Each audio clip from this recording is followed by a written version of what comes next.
E o evangelho de hoje está nos chamando ao arrependimento. Vocês prestaram atenção nessa leitura do evangelho que foi feita? Já começa assim, desse jeito, né? Arrependam-se. É um chamado de Jesus assim, mó direto, né? Se arrependam e creiam nas boas novas. O tempo está cumprido. E a gente vai conversar um pouquinho sobre isso. Mas eu queria começar pelo final desse evangelho de hoje. Jesus começa chamando pessoas. Os evangelhos depois da Epifania, né, ou seja, do aparecimento de Jesus. Bem, pensa, o início do ano litúrgico nosso começa em dezembro. A gente começa falando a respeito da chegada do reino de Deus. E a gente celebra essa chegada com o nascimento de Jesus. E depois a gente celebra o aparecimento público de Jesus, que chama Epifania, né? Onde a gente celebrou lá os reis magos vindo, né? E o evangelho de Jesus chegando às nações, ultrapassando os limites do povo de Israel, né? E agora Jesus vai começar o seu trabalho. Jesus vai começar a sua pregação. A sua missão começa aqui agora. E ela começa com um chamado ao arrependimento, mas por um motivo. Ou seja, o centro da mensagem não é nem o arrependimento. O centro da mensagem é o motivo pelo qual ele está chamando as pessoas a se arrependerem. E qual que é esse motivo? Vocês lembram aí? Arrependam-se porque o reino de Deus está chegando. Algumas traduções já trazem sem errar. O reino de Deus já chegou. É chegado, né? Uma tradução mais literal seria tipo... É porque a expressão grega meio que está às portas. Sabe quando alguém chega na sua casa e bate? Aí você já não tem mais tempo para nada. Você só abre e recebe. Não tem como... Fala, amor, peraí. Não atende agora não. Só varrer essa sala aqui e dar uma passadinha de pano. Não tem jeito. Já está batendo, entendeu? Essa é a linguagem grega para estar às portas, né? Por isso que não é errado traduzir como o reino de Deus já chegou. É porque chegou mesmo. E é com Jesus que ele chega. E Jesus já começa chamando a galera, né? Eu pergunto para você assim, você teria coragem, cara, de ir assim atrás de um profeta? De repente passava um cara tipo o Vitor assim. Você tá lá na rua, do nada, passa o carinha aí lá pelos seus 30 anos. O reino de Deus chegou. Vem, me segue. Cara, você é doido. E aí de repente, cara, Jesus passa por André e por Pedro, né? Que eram dois irmãos. E, cara, ainda não tinha milagre. Só tinha promessa, só tinha anúncio. André sabia que Jesus, de acordo com o pregador do reino de Deus, antes era o João Batista. E o André era discípulo do João Batista. E ele viu João Batista batizando Jesus e falando: gente, esse é o Cordeiro de Deus. Aquele que eu estou anunciando o tempo inteiro, o Cordeiro cósmico. O Cordeiro que ele não vai tirar o pecado de uma família ou de outra, ele tira o pecado do mundo. Ou seja, a linguagem grega ali é para um Cordeiro cósmico mesmo. É o Agnus Dei, é o Cordeiro de Deus. Aí de repente Jesus passa outro dia. Aí ele fala: aí gente, o Cordeiro de Deus. Toda vez que a Bíblia diz eis ali a expressão grega é meio que veja, contemple, né? Ele fala: eis o Cordeiro de Deus, vejam o Cordeiro de Deus. E André fica assim: velho, por que eu vou seguir o Senhor? Eu vou seguir o Cordeiro de Deus, né? E aí Jesus passa e chama finalmente, fala: vem. Aí os caras vêm e falam: vocês estão pescando aí, né? Eu vou fazer de vocês pescadores de homens. Eu fico imaginando o que passa na cabeça deles, né? Sei lá o que isso significa, mas deve ser doido, né? Vamos atrás, vamos seguir. E pior, né? O João e Tiago, o chamado deles é pior, porque Pedro e André, pelo menos assim, Pedro era casado. Não fala se André era casado, mas parece que o Pedro era casado. Pedro tinha uma sogra. Poucos capítulos depois, Jesus vai na casa de Pedro curar. Então assim, era meio que eles eram independentes, eles tinham um negócio deles. Eles podiam simplesmente abandonar, talvez recomeçar de novo. Até porque depois que Jesus morre, Pedro fala, velho, eu vou voltar para a minha profissão, eu vou pescar. Mas João e Tiago, mano, João assim, pelo fato de João ter permanecido na cruz, aos pés da cruz, quando Jesus está lá, crucificado, quando está todo mundo perseguindo os discípulos de Jesus, estão de olho em Pedro, né? O Davi lembrou aqui, quando Pedro está lá escondendo, o pessoal falou, você parece com ele. Aí está todo mundo com medo, não, eu não sou não ando com eles não, nem conheço esse cara e tal. Mas por que João está lá? João está lá por um motivo histórico e cultural daquele tempo. Crianças e adolescentes não eram considerados uma ameaça. Por isso que tinham mulheres, e João estava lá junto com as Marias em volta da cruz. Eles não eram considerados ameaça. Uma criança lá em volta do trono. E é para ele que Jesus vai dizer, filho, eis aí a tua mãe. Mãe, eis aí teu filho. Por quê? Porque era mesmo um adolescentezinho mesmo. João era isso. Porque ele vai ser o último a morrer, né? É porque ele era muito novo quando Jesus chamou ele.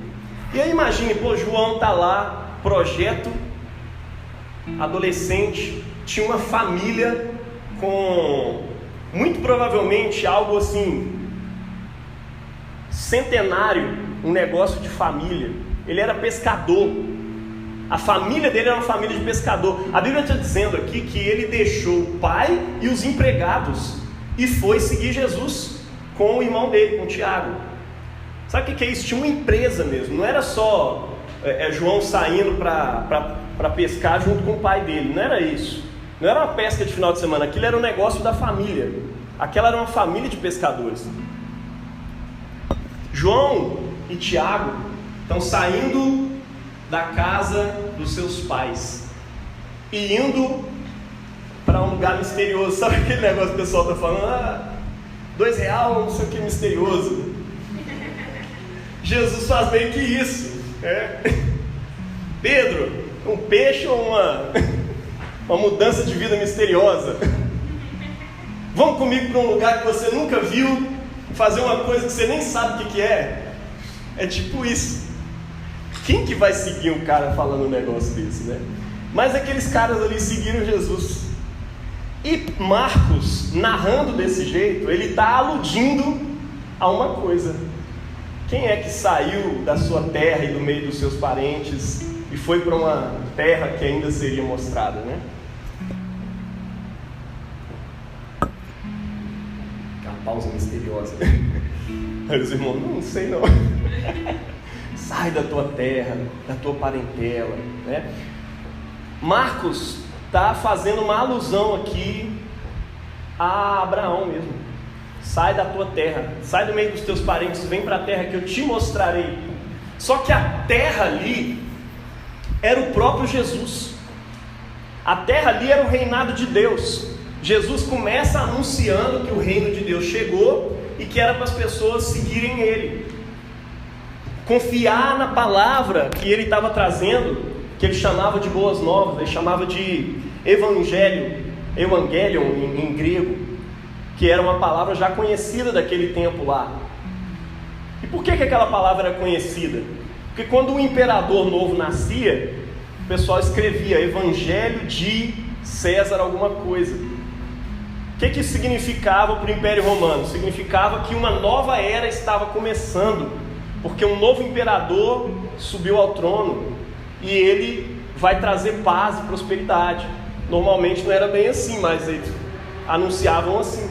Então a palavra evangelho era uma palavra muito conhecida naquele tempo, e ela anunciava a chegada de um novo reino. Quando Jesus vem falando, arrependam-se e creiam no evangelho, ele está dizendo, olha, um novo reino está chegando agora, e vocês precisam se arrepender de tudo isso que vocês vivem aí, e seguir o projeto desse reino. E é para isso que ele está chamando ali. É como se Marcos estivesse dizendo, com esse tipo de narrativa, que Deus está fazendo uma coisa nova. É um novo Gênesis. Abraão é o pai na fé, não é assim? Estou chamando um novo povo agora. Preciso que vocês façam a mesma coisa que Abraão agora. Larguem os seus parentes, né? Quem está casado é como se não tivesse. Quem compra é como se não comprasse. Vão largar tudo agora e vamos atrás. Fraga, vem comigo. Vocês vão seguir o projeto do reino, né? Então, ele larga a terra, larga a parentela e vai para um rumo desconhecido. E Deus está ali fazendo uma coisa nova. É como se Deus estivesse escrevendo uma nova poesia. E ele precisa de um novo povo para escrever essa poesia nova.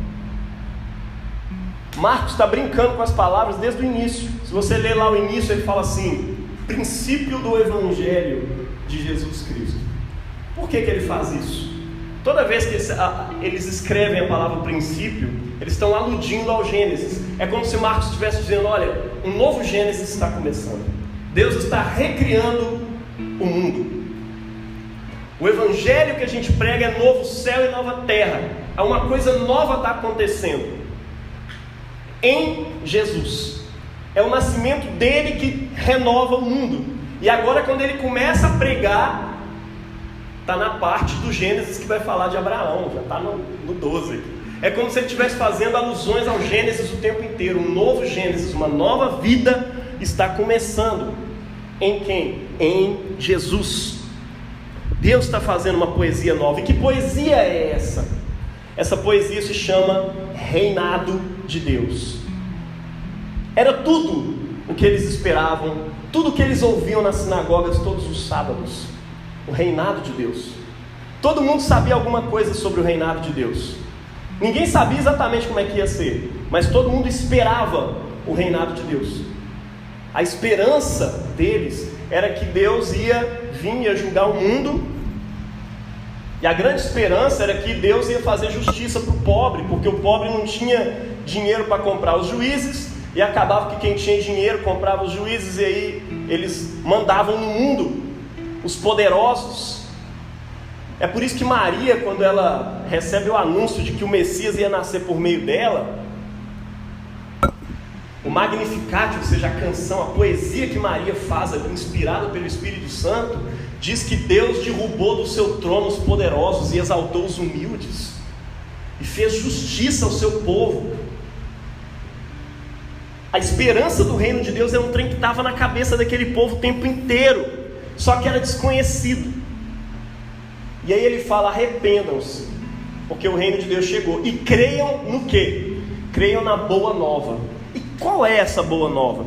É a boa nova de que agora Deus está em ação, tomando as rédeas do universo.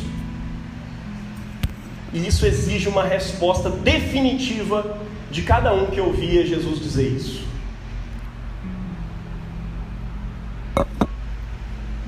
Falar que o reino de Deus chegou era uma boa notícia, porque era tudo que todo mundo esperava. Pô, está todo mundo esperando. É você, Jesus? Sim, é comigo que vai acontecer isso.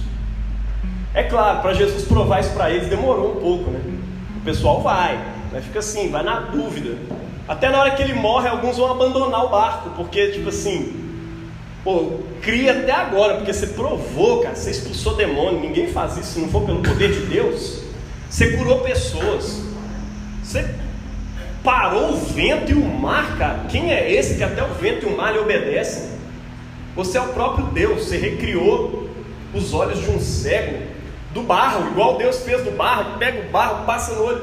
Você é o Messias, eu tenho certeza. Mas quando ele morre, um judeu tinha uma certeza absoluta: o Messias não vai morrer, o Messias permanece para sempre, né? Então eles abandonam a Cristo. Talvez nesse dia a igreja foi reduzida a uma só pessoa, talvez Maria, que estava ali aos pés da cruz o tempo inteiro, confiando e crendo. Mas é interessante isso. Jesus vai provando, vai mostrando para eles, olha, os sinais. E é engraçado que a forma como Mateus escreve, a forma como Marcos escreve os sinais de Jesus, é sempre uma referência às profecias do Velho Testamento, né? Então os olhos dos cegos se abrirão e os ouvidos dos surdos se desimpedirão. Aí ele vai e anuncia a cura de um surdo, dizendo que o ouvido dele se desimpediu, porque ele está fazendo alusões o tempo inteiro à profecia, mostrando, olha como a profecia está se cumprindo nele. Ele faz coisas, ele abre os olhos aos cegos, o coxo salta como um cervo. Aí a Bíblia vai narrando que o cara de um salto se coloca de pé. Ou seja, o tempo todo está dizendo que as profecias estão se cumprindo no Messias, que é Jesus. Marcos está fazendo isso. E Jesus está dizendo, olha, creia na boa nova. Eu sou a boa nova. A boa nova é o conteúdo que eu estou trazendo. E se isso é verdade, significa então, de acordo com as profecias, que Deus está em ação. Ele vai tomar as rédeas do universo e agora as coisas vão funcionar. É por isso que eu estou chamando de evangelho. Não é porque um novo imperador surgiu, é porque agora o rei dos reis vai tomar o seu trono. Deus vai governar o mundo através de Jesus. É isso que ele está anunciando. Está dando para entender? Esse é o anúncio. Essa é a boa notícia. Tem gente que acha que a boa notícia é dizer, se arrepende, porque senão você vai para o inferno. A boa notícia é, você alterou seu cabelo, ele está roxo. Ó, sei não, hein? Se eu fosse você, eu tirava esse cabelo roxo. Que senão vai que Deus vai vir aí, vai manda você para o inferno. Gente, isso não é boa nova nem aqui nem na China.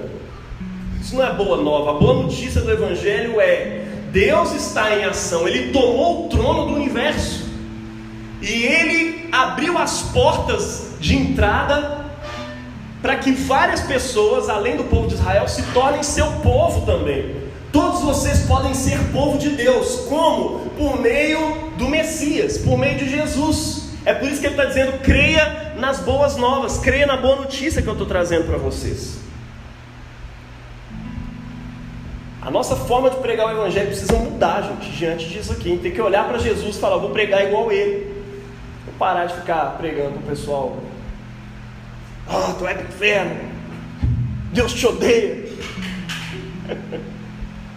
Calma, irmão, estou só zoando. Deus te odeia. Não é assim não. Jesus está pregando uma boa notícia real. Não é mais.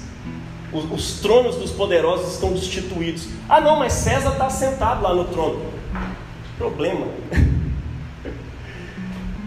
É como se não fosse.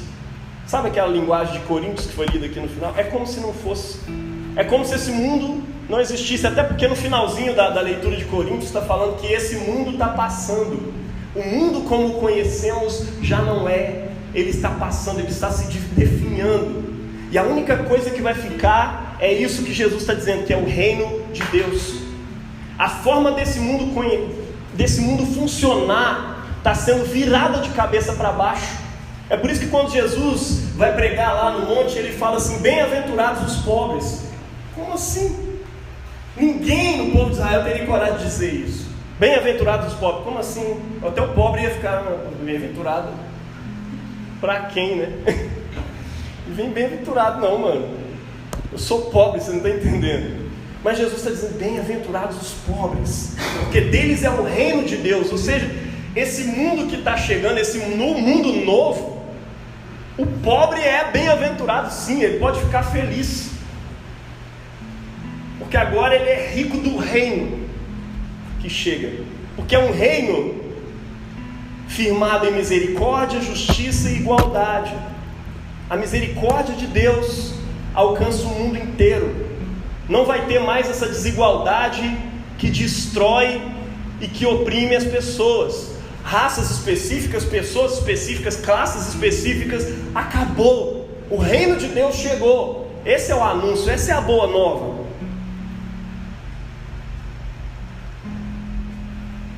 Pobres, fiquem felizes.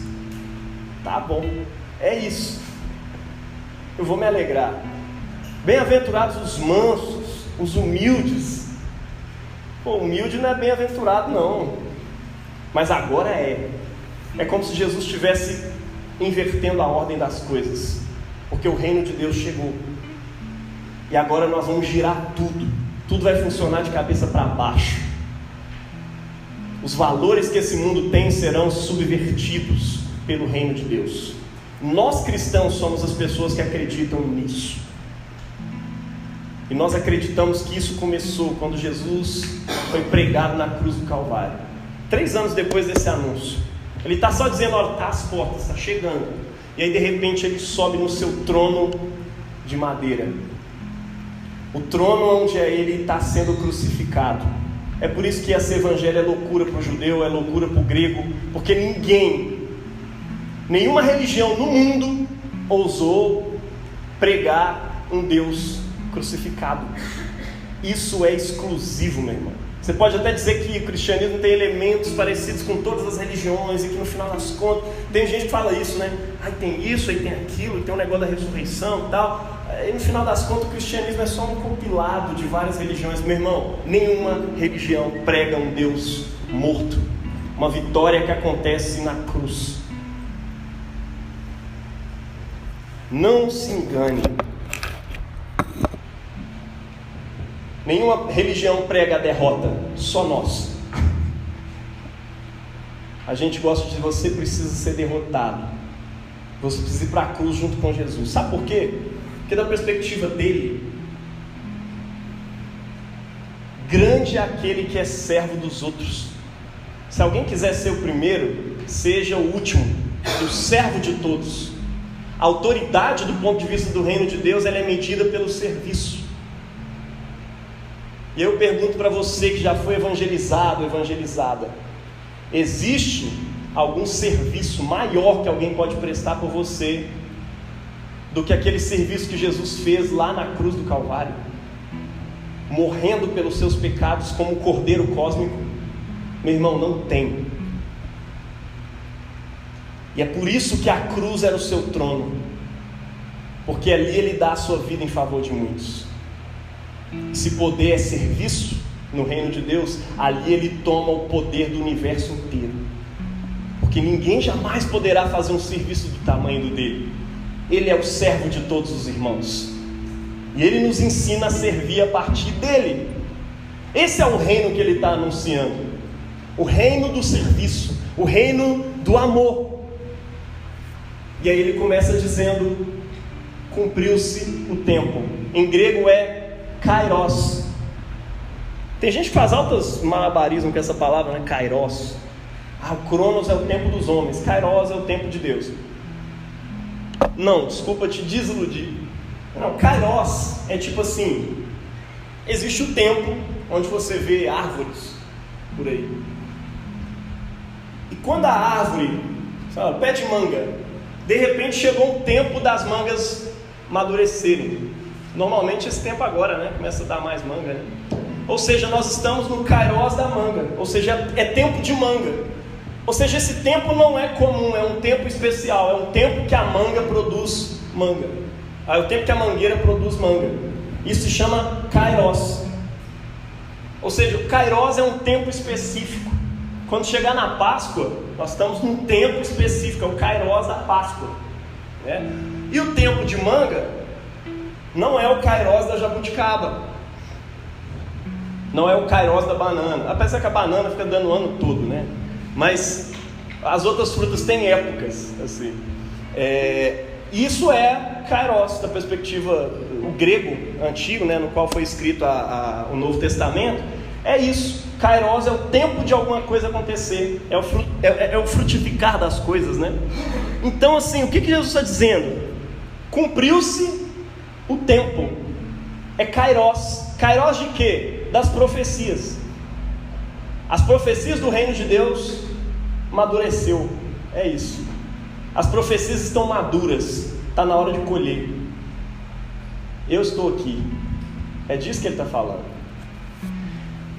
Arrependam-se, confiem na minha boa notícia. Arrependam-se, confiem na boa nova. Qualquer um hoje em dia entenderia se arrependam-se como para de pecar e vira cristão, né? Mas o que Jesus está falando aqui é um pouco mais profundo que isso. É claro, não quer que você continue pecando e tal, mas as palavras arrependam-se não tem a ver diretamente com um arrependimento moral, esse tipo de coisa. Para com isso, para com aquilo, tal, não sei o quê. Olha, arrepender-se é uma coisa que está ligada diretamente com a boa notícia. Qual que é a boa notícia? O reino de Deus está na porta, está batendo ali. Ou seja, já chegou, não tem jeito de fazer mais nada, só vamos para o reino de Deus. Se o reino de Deus é a chegada de Jesus, é o tempo em que Deus destrona os poderosos e faz justiça e tal, nesse mundo e tal, creia nessas boas novas. Se a boa nova é sobre o reino de Deus, do que Ele está pedindo você para se arrepender? Dos outros reinos. Cada um naquele tempo tinha a sua forma de trazer o reino. Cada um naquela forma acreditava numa forma em que o reino trazia. Por exemplo, os fariseus acreditavam que se todo mundo fosse mais moralista, mais certinho, aí a gente traria o reino de Deus. Os essênios não acreditavam em nada que tinha a ver com o templo e com as sinagogas. Eles eram os caras que iam para o deserto e pregavam que o reino de Deus ia vir quando todo mundo largasse o sistema religioso e político e fosse para o deserto. Tinha uns outros caras malucos lá que chamava Zelote. Eles acreditavam que o reino de Deus vai ser quando a gente conseguir matar o imperador e tomar as rédeas do trono, e o povo de Deus vai inaugurar o reino de Deus. Eram os revolucionários daquele tempo, nacionalistas. E era o tipo de gente que ficava em cima dos muros e das árvores esperando passar um general romano. Quanto mais alta a patente, mais gostoso era puxar aquela flecha, e eles atiravam bem no pescoço para matar. E assim o reino de Deus ia chegar. Essa era a ideia do reino de Deus. Revolucionários. Hoje em dia tem muito também. Tem muita gente acreditando que o reino...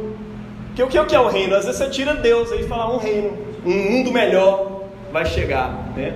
E o mundo melhor vai chegar quando a gente subverter a propriedade privada dos meios de produção. Aí o mundo muda. O mundo novo vai chegar quando todo mundo for livre para prosperar sem intervenção do governo. O mundo vai chegar quando o conservadorismo bem estrito se instaurar, e aí todo mundo vai ficar certinho e o mundo vai ser melhor. A gente tem nossas esperanças, né? E Jesus estava indo contrário àquelas esperanças todas. Falou, o que está chegando não é uma nova forma de oração, não é uma nova espiritualidade, uma nova religiosidade. É claro, vai envolver oração, vai envolver espiritualidade, vai envolver tudo isso. Mas você precisa entender que o que está se instaurando e que eu estou anunciando é um reino. Ou seja, é político. É por isso que não tem como separar política e religião. Para nós, política e religião está misturado, porque Jesus é rei. E se eu não entendo ele como rei, eu não entendi nada sobre o reino de Deus. Ele é rei, ponto final. Tem gente falando, não, você tem que entender isso de uma perspectiva assim, religiosa, não vão separar as coisas, ele reina no meu coração. Mas aí os outros reis, não, meu irmão, Jesus está pregando um negócio muito literal aqui mesmo.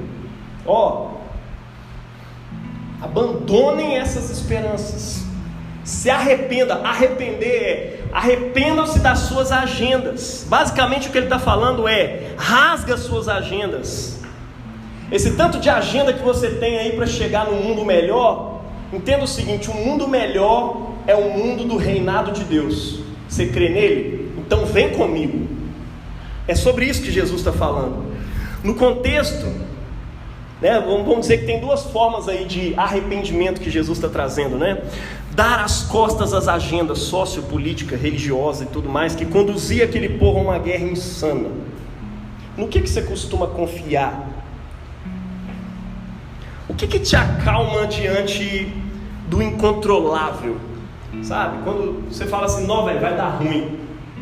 O que é a última esperança na qual você se acalma? Tem gente que fala, pelo menos eu tenho uma família. Pelo menos eu tenho muito dinheiro guardado. Quando vai dar ruim tudo, você fica assim, não, pelo menos pelo menos isso, pelo menos aquilo. É normalmente aquilo em que a nossa esperança se segura quando vai dar ruim. Porque tem algo que é realmente precioso que não foi tirado, né? Jesus está falando assim, confie no reino. Esse mundo está ruindo, mas pelo menos o reino de Deus está se instaurando. E pelo menos não, porque não é nem menos, é muito mais. O reinado de Deus está se instaurando e eu creio nele. Esse mundo precisa ruir para que o reino de Deus se instaure. E o reino está tão próximo que o livro de Coríntios está dizendo isso, né? Vocês que são casados, vivam como se não fossem. Ou seja, aquele que não é casado se dedica mais a Deus. Aquele que se dedica a Deus e a sua esposa, aí a coisa fica um pouco dividida e tal. E ele está dizendo o seguinte, agora vocês vão viver como se não fosse. Ou seja, vocês dois vão viver agora para Deus, como se vocês fossem solteiros, vivendo só para o reino. Porque o reino está chegando, está quase chegando, Jesus está voltando. Essa era a perspectiva do apóstolo Paulo. Uma segunda forma que Jesus está dizendo aqui de arrependimento é um chamado à verdadeira lealdade a Yahvé, o Deus, Criador do céu e da terra. Foi isso que aconteceu antes do resgate lá no Egito, antes do resgate na Babilônia. Deus promoveu uma santificação no meio do povo. Veja, é mais do que simplesmente moral. Envolve um arrependimento das nossas esperanças ali dentro do coração primeiro, para depois acontecer esse arrependimento moral também, que aí vai envolver a sexualidade das pessoas. Normalmente é isso que vem primeiro, né? Para de pecar, leia-se, para de transar. Essa é a linguagem. O sexo é o grande tabu, é o grande problema da humanidade, né? E na linguagem, na pregação, geralmente, que pelo menos na minha geração foi muito assim, né? Tudo que envolvia pecado, só vai falar de sexo agora, tenho certeza, é sempre assim. Não que Jesus ignore isso, porque isso está em jogo também. Jesus está chamando o povo a uma lealdade real, a uma santificação. Santificai-vos, porque o Senhor fará maravilhas no meio do seu povo. Essa é a linguagem.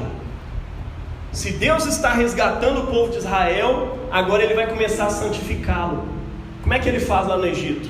Ele manda uma praga para cada deus egípcio. E não se engane, o povo de Israel se envolvia com esses deuses. E é por isso que Deus está ali, quebrando cada um desses deuses. Tudo que era ídolo, o Senhor foi punindo. Era o dia dos falsos deuses caírem. E quando Jesus está anunciando a chegada do reino, o povo entendia que era a chegada da libertação também. E toda vez que Deus ia libertar o povo de Israel, antes vinha uma onda de quê? De santificação. Por isso que Elias vem aplainando os caminhos. Os lugares, as colinas serão aplainadas. Por isso que vem João Batista e fala: preparai o caminho para o Senhor, porque Ele está chegando. Está dando para entender? Preparem-se também em santidade, porque o reino chegou. Para participar dele, Ele quer pessoas santas. Ser santo é ser leal a Cristo, é ser leal a Deus e a sua palavra. Santidade lá no Velho Testamento tinha a ver com fazer justiça social. Além de uma santidade na vida, moral, cuidado, a responsabilidade afetiva também faz parte disso. Você que trai, pare de trair. Você que é desleal, pare de sê-lo. Tiago fala isso com os irmãos patrões que tinham na igreja. Você que não paga os seus empregados, o salário deles, o sangue deles está clamando e chega aos ouvidos de Deus. Seus injustos, vocês são crentes, mas vocês vão morrer junto com os ímpios se vocês não se arrependerem da injustiça de vocês. Está dando para entender? Começa no coração. Começa com arrependimento diante da chegada do reino de Deus. Começa com eu rasgar as agendas nas quais eu confio, e eu começo a confiar unicamente na agenda do reino de Deus em Cristo Jesus. E aí sim, isso vai envolver a minha moral, vai envolver um monte de coisa. O que ele está dizendo? Confia unicamente na minha boa notícia, na chegada do reino de Deus. Eles confiavam naquele tempo, eles confiavam em várias coisas. Mas Jesus está falando, tira a confiança disso e começa a confiar na boa notícia, na chegada do reino. Eles confiavam nos seus ancestrais. O pessoal falava isso com Jesus, né? E falava isso com João Batista. Abraão é nosso pai, irmão. Vem com essa não. Falou, Deus pode fazer essas pedras aqui virar filho de Abraão, irmão. Você é doido? Vem com essa não. Porque eles confiavam muito na ancestralidade. Já viu esse pessoal? Não, tem uma ancestralidade, isso me faz especial. Irmão, não faz não. Desculpa. Sua ancestralidade, você precisa confiar na boa nova, não confia na sua ancestralidade. Aquele pessoal confiava na lei. Não, eu tenho a lei, eu sigo a lei, eu estou salvo, estou garantido.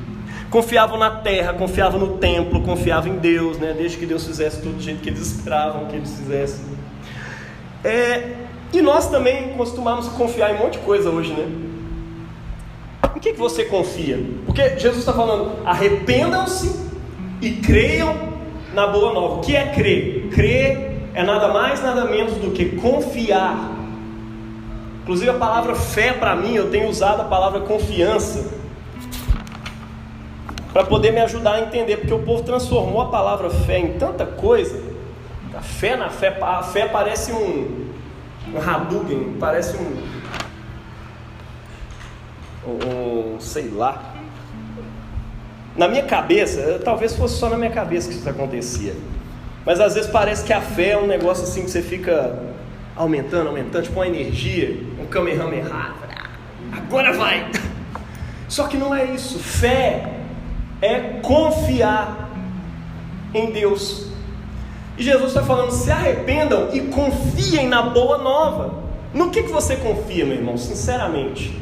Será que é a estabilidade econômica que te deixa assim, tá tudo dando ruim, mas eu estou bem, minha economia está estável, eu estou juntando a grana, estou bem, né? Ou talvez a religião, eu sou evangélico, estou salvo, né? Faço parte ali, fui batizado na igreja. Ou talvez a estabilidade política, né?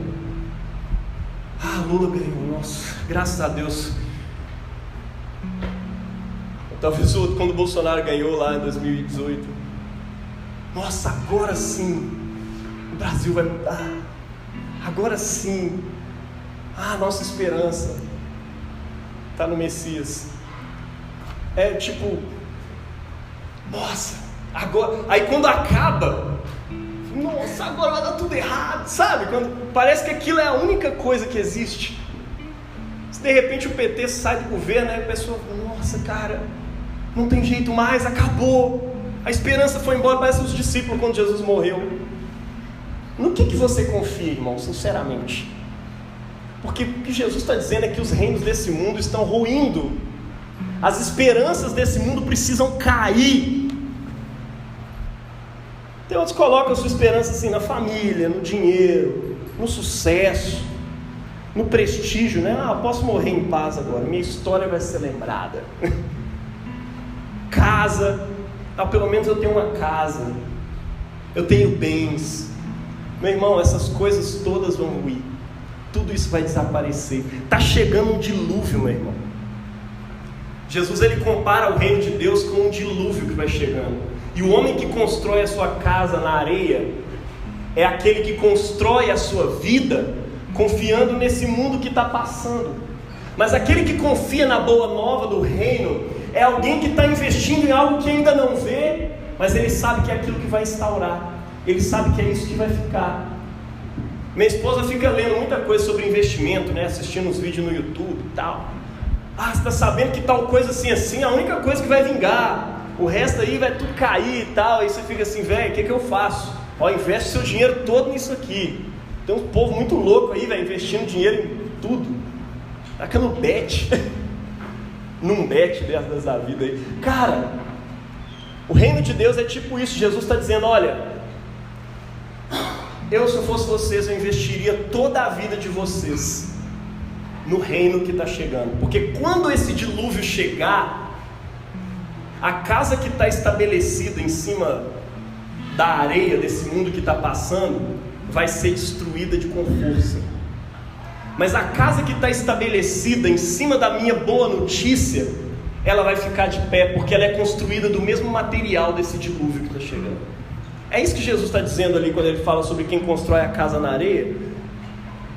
É aquele que pratica as minhas palavras, a minha boa notícia, o meu evangelho. Meu irmão, resumindo, confia na boa nova de Jesus. Confia na boa notícia de que o reino de Deus chegou por meio dele.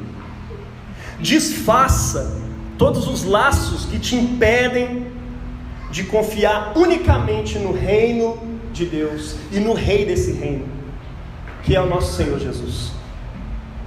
Se tem alguma coisa que te faz negociar a lealdade às palavras de Jesus, corte os laços.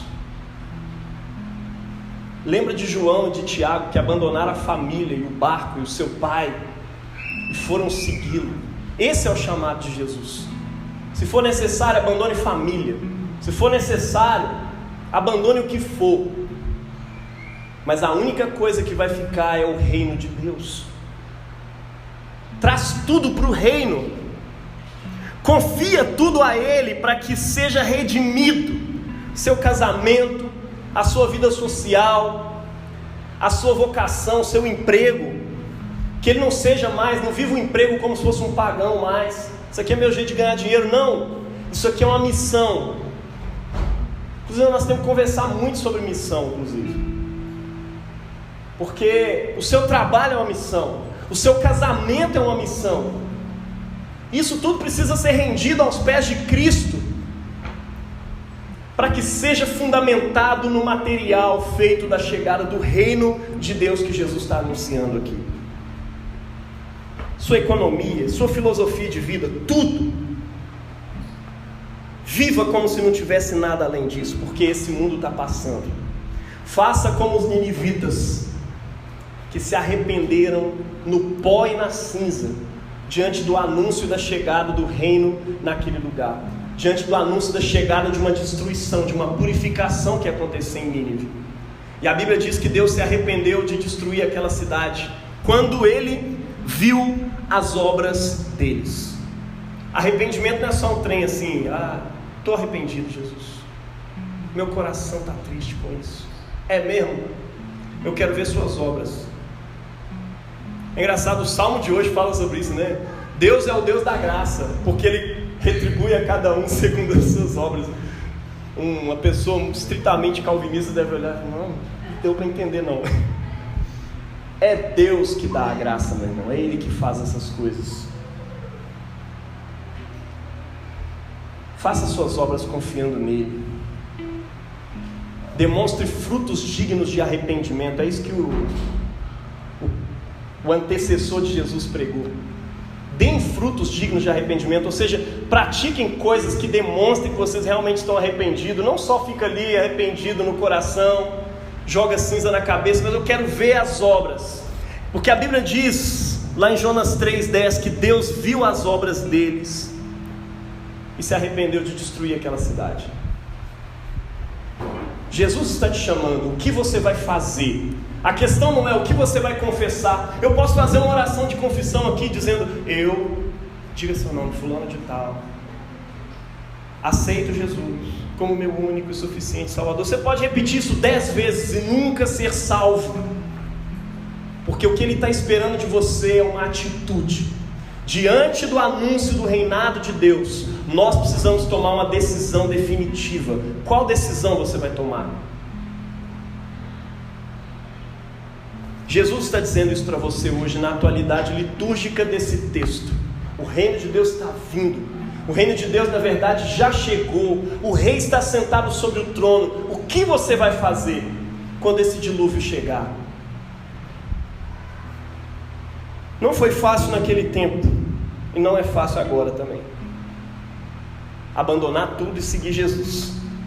Mas foi o que Pedro, André, Tiago, João fizeram, Teresa, Agostinho, Lutero, Francisco e muitos outros. Abandonaram tudo e foram seguir Jesus. E é o que cada um de nós é chamado a fazer hoje. Eu convido você a fazer isso. Se desiluda dos seus ídolos, meu irmão. Creia no Evangelho de Jesus. Se arrependa e creia. Deus abençoe você na prática dessa palavra. Em nome do Pai, do Filho e do Espírito Santo.